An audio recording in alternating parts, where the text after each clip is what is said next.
Assalamu alaikum wa rahmatullahi wa barakatuh, and welcome back to our Hanafi fiqh class. We're doing the kitab known as A'la Sunan of Mulana Zafar Ahmad Thanvi rahimahullah.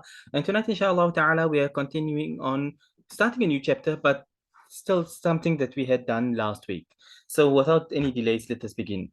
Bismillah walhamdulillahi wa salatu wa salamu ala rasulillahi wa ala alihi wa sahbihi wa man wala. So we are here on page 347 of volume 1. And tonight we are starting the chapter known as Babul Mashi ala al-Jawrabain.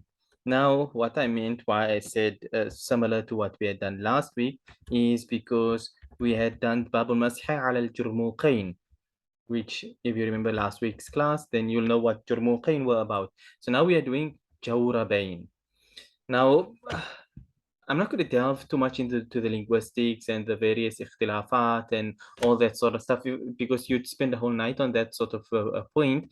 But nonetheless, in simple terms, we would say a jawrab is a khuf, or if you would say a sock, which is made out of a material other than leather. Now, without delving too much, there used to be uh, socks at the time where it wasn't, it was like the bottom or the top, something, it had some leather. It was partial leather. So that was a jawrab. A jawrab, like I explained last week, is that you have in today's time, the neoprene scuba socks, which people use as a khuf. You have the wudu socks, which is made out of a material, but in the center, it's got a water preventing layer, things of the sort. So it's not made out of leather per se. In fact, the neoprene has got no leather at all. And these other ones, you don't even see the leather because you're seeing the material. But in short, as long as it meets the criteria of being a khuf, then it counts. So that is what the essence of jawrab is about. So let's read the hadith and then I'll fill in a bit of the blanks. So hadith number 320 عن عبد الله بن مسعود رضي الله عنه أنه كان يمسح على الجوربين والنعلين رواه الطبراني في الكبير ورجاله موثقون كما في مجمع الزوائد. Hadrat Abdullah ibn Mas'ud radiallahu anhu, he used to wipe over his jawrab and his na'alain, his socks and his shoes, or his sandals. Imam al-Tabarani rahimahullah reports this in Al-Mu'ajam al-Kabir, and the narrators are reliable, as is mentioned in Majma' al-Zawaid. Now, wiping over, I did actually touch last week as well over making masah over shoes. So to put things in its perspective over here, how did this take place? Wiping over your sock and your shoe and your sandal. So what the ulama explain is that it wasn't the sandal that was being wiped. It was the uh, sock that was being wiped in the state while wearing the sandal. So, it's like if you're wearing a sandal and you wash your foot under the tap, you're not intending to wash your sandal, but your sandal gets washed as a byproduct of you washing your foot. So in this case, it was the hoof which was being wiped, and thus the sandal being there, it also got treated as if it was being wiped. That's number one. That's the first opinion. The second opinion amongst the ulama is that they say that this is a special type, or at least I should put it this way. There are narrations, ahadith in this regard, where Rasulullah sallallahu alaihi wasallam wiped over the sandal, for example. If I'm not mistaken, I think Imam Ibn Hibban rahimahullah is the narrator of that hadith, that Rasulullah sallallahu alaihi wasallam wiped over the sandal, and the Sahabi who explains and narrates it, he says that this is the wudu for the one who has not committed, or at least who has not made anything of hadath. In other words, hadath means you having broken your wudu. So in other words, this is the wudu of a person who has not broken his wudu. So why would you make a second wudu? For example, it's not permissible to perform one wudu and then another one after it. It's deemed as being wastage of water. But if you've made wudu and then you've, for example, performed 2 rak'at salah, and then you make another wudu, no problem. So now that is the wudu of a person who has not broken his wudu. He has not done anything of hadath. So in a case like this here, sometimes you just want to refresh your wudu for the salah. In that case, you refresh it, or at least I should say in that narration, Nabi sallallahu alaihi wasallam wiped over the sandals in this way, and thus it was said that this is for the person who has not broken his wudu. So therefore, when you look at things from an outset and you like, yeah, the narration and it says wiping the sock in the sandal, and you think that's it, end of story. I know everything there is to know, finish it. But in reality, you don't even know. They say when you see an iceberg, what you see there looking so big on top is not a fraction of the size that it actually is under the water. And that's how it actually is when it comes to the science of hadith. You look at the hadith and you think, I know everything. I mean, here it is. It's, for example, Imam Tabarani reports it, but then you don't realize that there's like seven different narrations. Contrary to this, Imam have differing viewpoints with regards to this. So uh, it's stated in Majma' al-Zawaid that the narrators are reliable, but the other muhaddithin now they differ and they say no, it's not reliable. So you have all of those sort of things to take into consideration. That is why the science of hadith and grading and things like this is not some child's play. It's not something for a person to, like I look, okay, look, I find it here, finish, end of story. It doesn't work that way. In fact, that is why Marana Abu what's his name, Abdul Hayy Al-Aknawi, rahimahullah, in his kitab الرفع والتكميل في الجرح والتعديل, that's actually what led him to write the kitab in the first place. Because he said, you found people and now in the modern age, and it's like they think, hey, if I open, for example, let's say, the Ilal of Imam al-Daraqutni, or I open uh, the book of, for example, Imam Ibn al-Jawzi or Mullah Ali al-Qari, or one Imam here, or Imam Ali ibn al-Madini, or you look in al-Jarh wa al-Ta'dil of Imam Ibn Abi Hatim and things. So I find it, oh, boom, finish in a story, I grade it. It doesn't work that way. Hence why he wrote that kitab to clarify and explain the science of Jarh wa al-Ta'dil, and that's not as oversimplified as some people tend to make it out to be. Anyway, the long story short, at the end of the day, there are differing opinions in regards to this. So simply put, if you are wearing cotton socks and now you think I'm going to just wipe over my sandal, the answer is no. It don't work that way. That does not work. Like I explained last week, when it came to shoes, and I made the example of gumboots, and you have a reason why you are wearing it. You have a reason why you cannot take it off. In that case, there is scope for it. But if it's just because you are feeling lazy, or you don't want to dirty your socks, or things of this sort, then that's not deemed as being a valid excuse. So the wiping over the jawrab is in its place. The wiping over the na'lain doesn't quite work that way.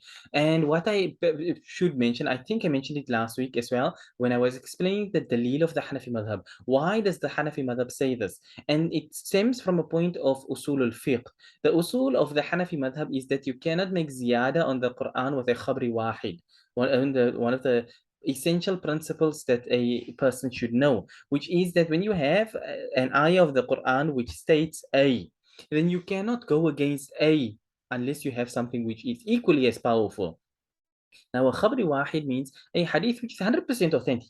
It's, majority of the ahadith, in fact, are khabri wahid.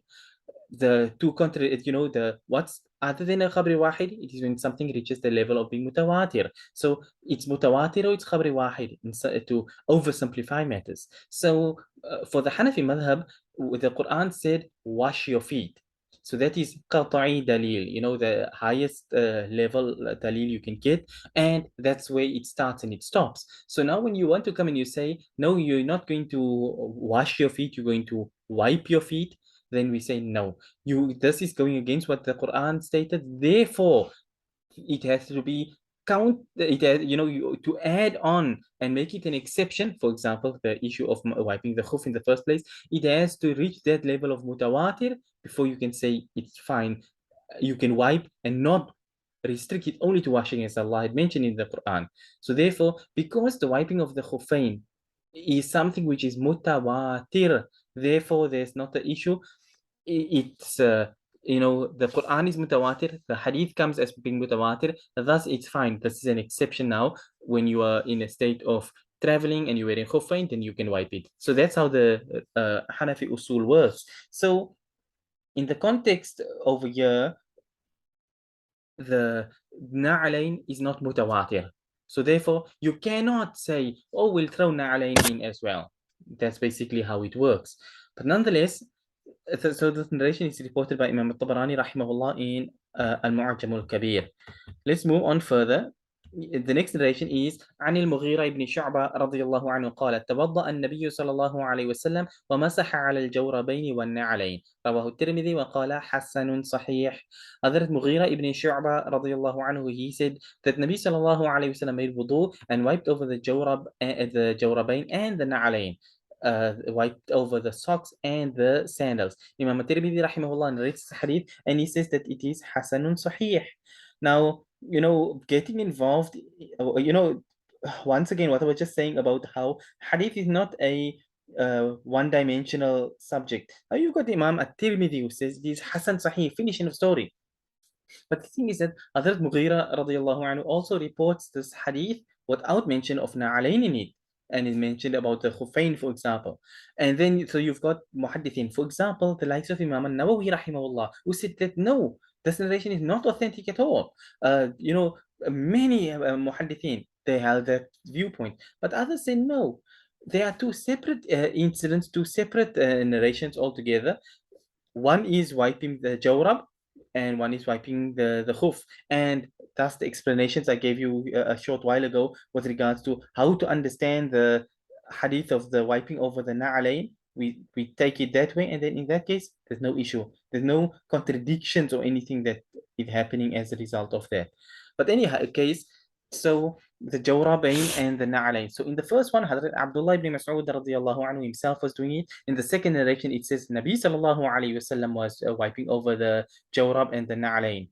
And the third hadith, yeah, there's only three. So the third one, hadith number 322, is أخبرنا الثوري عن منصور عن خالد بن سعد قال كان أبو مسعود الأنصاري رضي الله عنه يمسح على الجوربين له من شعر ونعليه. أخرجه عبد الرزاق في مصنفه وسنده صحيح كما في عون المعبود. So this hadith is reported by Imam al-Thawri from Imam Mansur from Imam Khalid ibn Sa'ad, who said that Hazrat Abu Mas'ud al-Ansari radiyallahu anhu, he used to wipe over his jawrabain lahu min sha'rin, which had hair. Now, what hair? Which it comes back to what I said. There's a lot of technicalities and things mentioned with regards to the jawrab, what exactly it was, what types were available at the time, things all of the sort. So I mentioned that it was muna'al, or mujallad at least. Or mujallad and muna'al, at least you find both ways. But in any case, some of these jawrabain used to have partial leather. So you had here now, like I was saying, hey, what hair? You take your hair out of your head and you stick it onto your hoof.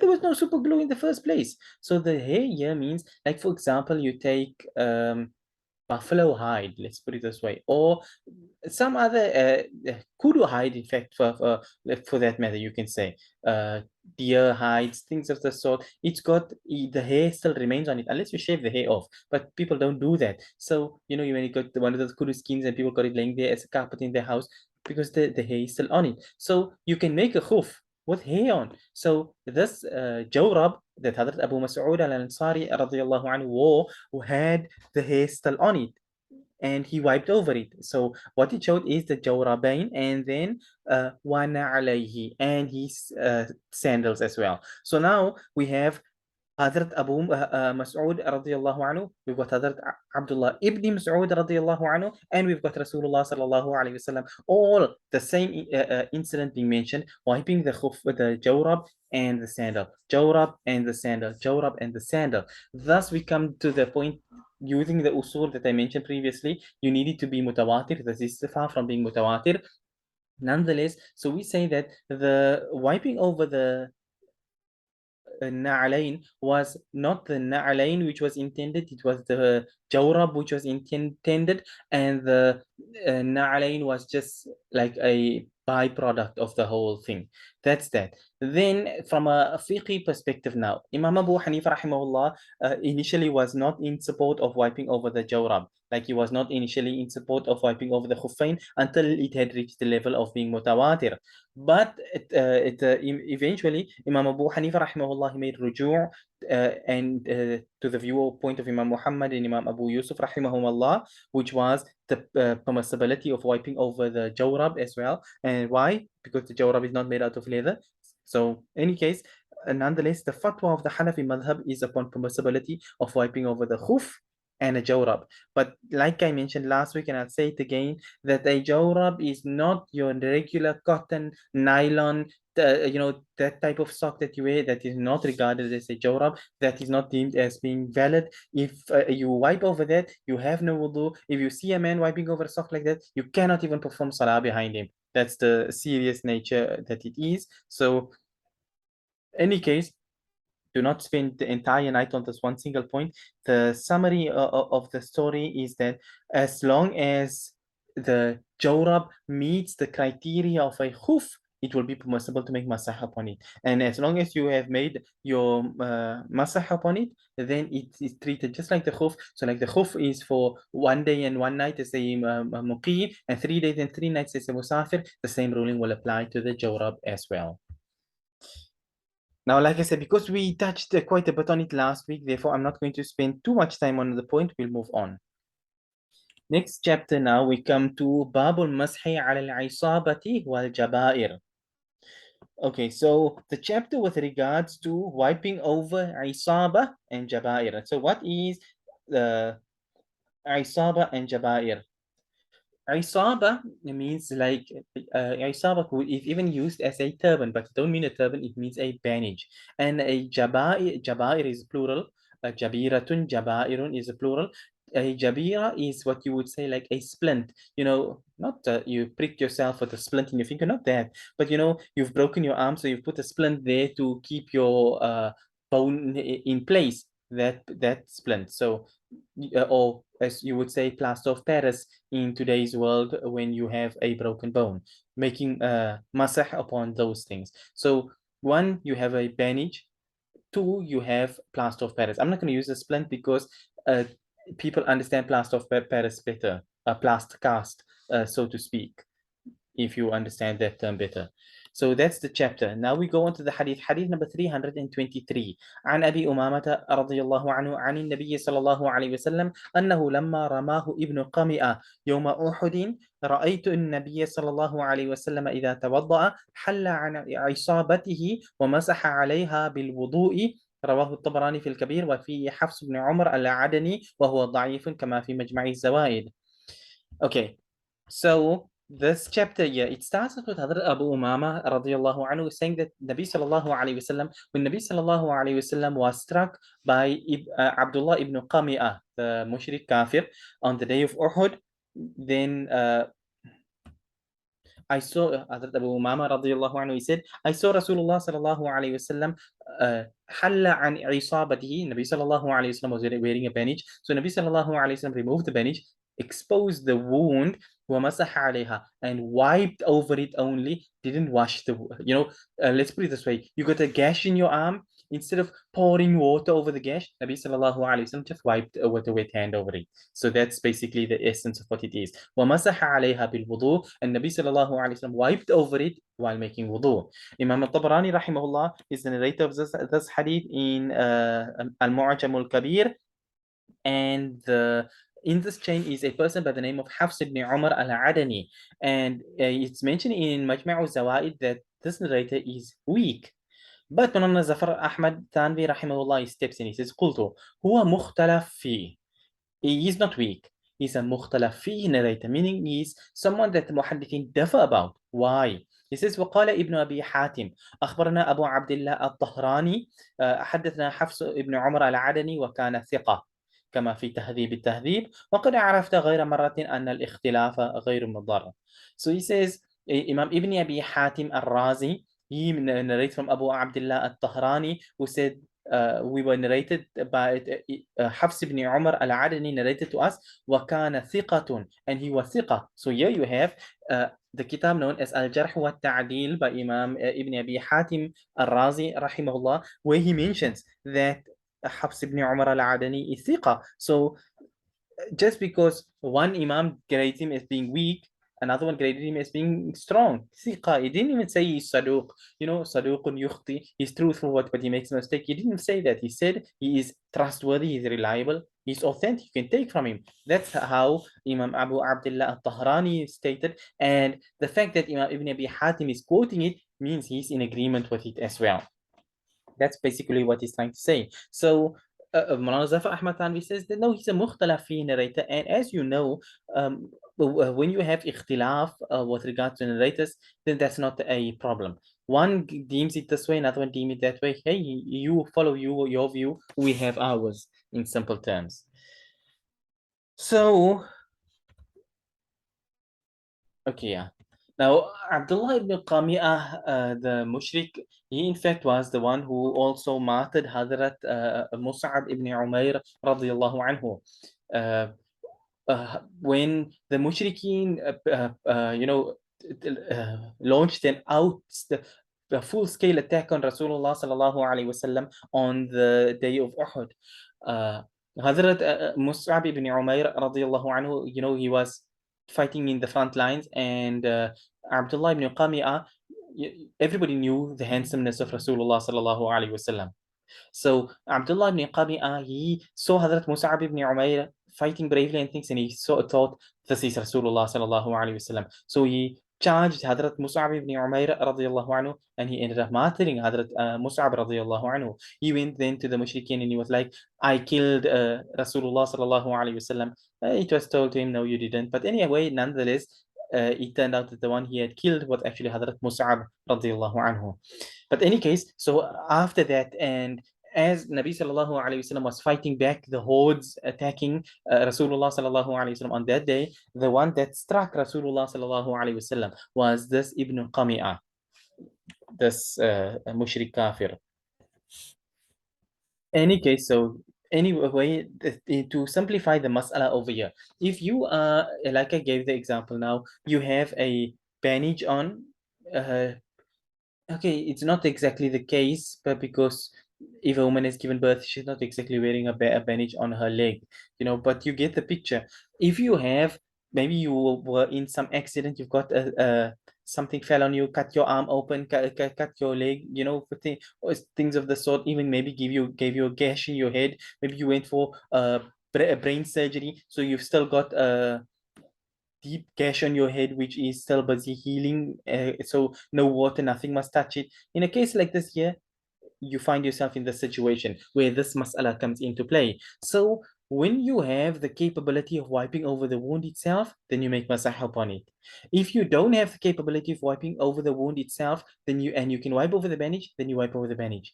And if you don't even have the capability of wiping over the bandage, then in that case it falls away. That's how basically how the mas'ala goes. So simply put, you've got now this bandage on your arm.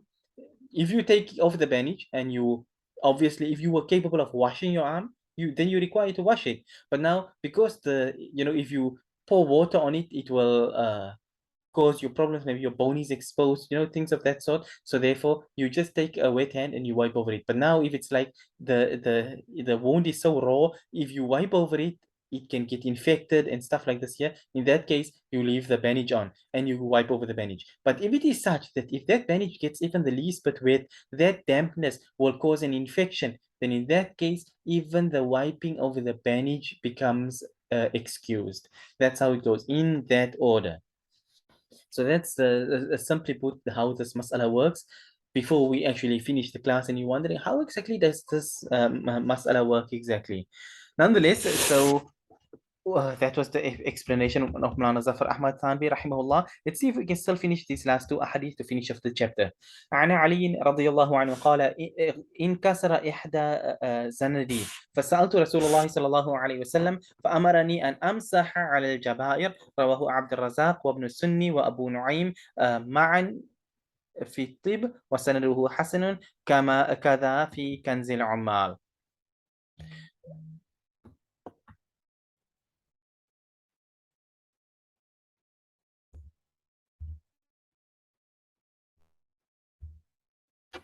Okay. In any case, so hadith number 324 is reported by Hadrat Ali radiallahu anhu. He said that in kasara ihda zanadi, that one of my like my wrist, forearm wrist part, in other words, let's put it in our terms, my wrist broke. So my forearm, I had a broken arm. So فسألت رسول الله صلى الله عليه وسلم. So I asked Rasulullah صلى الله عليه وسلم what to do. And Nabi صلى الله عليه وسلم commanded me that I should wipe over the splint. Like I said, in today's world, we don't exactly take two pieces of wood and put your bone in place and tie it with a rope. We don't do that today, because you go in there to the doctor and then they put your arm in plaster of Paris.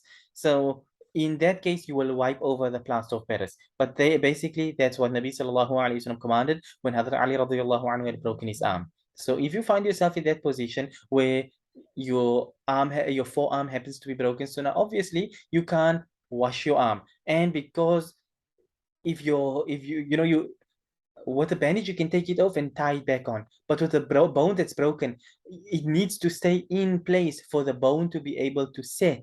So if you take the splint off, you defeat the entire purpose. You can't heal, because now you're taking off a bandage, taking off a splint, putting back on the splint. It can't heal in that way. So it's got to stay on all the time. So in a case like this here, you wipe over the splint, you don't take off the splint. You don't try and wash the arm. Even though there's no wound on the outside, you're not going to say, well, so what if your arm is floppy because it's broken? Just pour a jug of water over it. We say no. The Deen has made it easy in this regard, so we take the ease that the Sharia has given to us. So in that case, you wipe over your plaster of Paris in today's world. Imam Abdul Razak rahimahullah reports this hadith in his Musannaf. Imam Ibn Sunni rahimahullah reports it as well, and Imam Abu Nu'aym as well in At-Tib. And the chain of narration is authentic, as is mentioned in Kanzul Umar. Time is running short, so let's do the last hadith. قال المنذري وصح عن ابن عمر رضي الله عنهما المسح على العصابة موقوفا عليه، وساق بسنده أن ابن عمر رضي الله عنهما توضأ وكفه معصوبة فمسح عليها وعلى العصابة وغسل سوى ذلك كما في فتح القدير. Imam al-Mundri, he mentions, it's authentically reported that Hadrat Abdullah ibn Umar radiallahu anhuma wiped over a bandage. Mawkufan alayhi, meaning that he did it, he had a bandage on and he made masah upon it. Wasaqa bi sanadihi, and he also mentions with this chain of narration that Hadrat Abdullah ibn Umar radiallahu anhuma made wudu wa kaffahu ma'subatun, and his palm was tied up. In other words, maybe he broke his hand. So his hand was bandaged up, فَمَسَحَ عَلَيْهَا, and he simply wiped over the bandage. So because your hand is broken or you've got a deep gash, so you can't take the bandage off, because you can't wipe over the wound itself. Like I explained, your wound is raw, you can't wipe over it. So in this case, he wiped over the bandage itself, and فَمَسَحَ عَلَيْهَا وَعَلَى الْعِصَابَةِ, he wiped over it and over the bandage, and he washed whatever was besides that. So in other words, you're supposed to wash from your fingertips until and up till and including your elbows. So because he wasn't able to wash his hand, he wiped over that part and he washed the rest of his forearm. So in simple terms, if you were to put it into your practice today, you broke your thumb. Now your thumb is wrapped up, for example, then you wipe over that part and you wash the rest of your fingers if you can, and wash the rest of your arm. If you can't wash your fingers because your whole hand is together in the cast, then you wash your arm. That sort of thing. Don't mean because your hand is in a cast, your whole arm is excused. No, you wash what you can, you wipe what you can. That's how the ruling works. And this is mentioned in Fathul Qadir by Imam Ibn al-Humam, rahimahullah. And that's the end of the chapter, and it is where we will stop for tonight, inshallah ta'ala. Because next week we begin a whole new chapter, a chapter that relates entirely to women, but that will be next time, same time, same, no, not same time, but next week, inshallah ta'ala, from Monday, our classes are shifting from 8:45 p.m. to 9 p.m. And we'll be carrying on in that way going forward for the foreseeable future, inshallah. But that being said, we end for tonight, inshallah ta'ala. Until next time, we end and we say, wa sallallahu wa sallam wa baraka ala nabiyyina Muhammad, subhanallah wa bihamdihi, subhanaka Allahumma wa bihamdik, nashhadu an la ilaha illa anta, nastaghfiruka wa natubu ilayk. Wassalamu alaikum wa rahmatullahi wa barakatuh.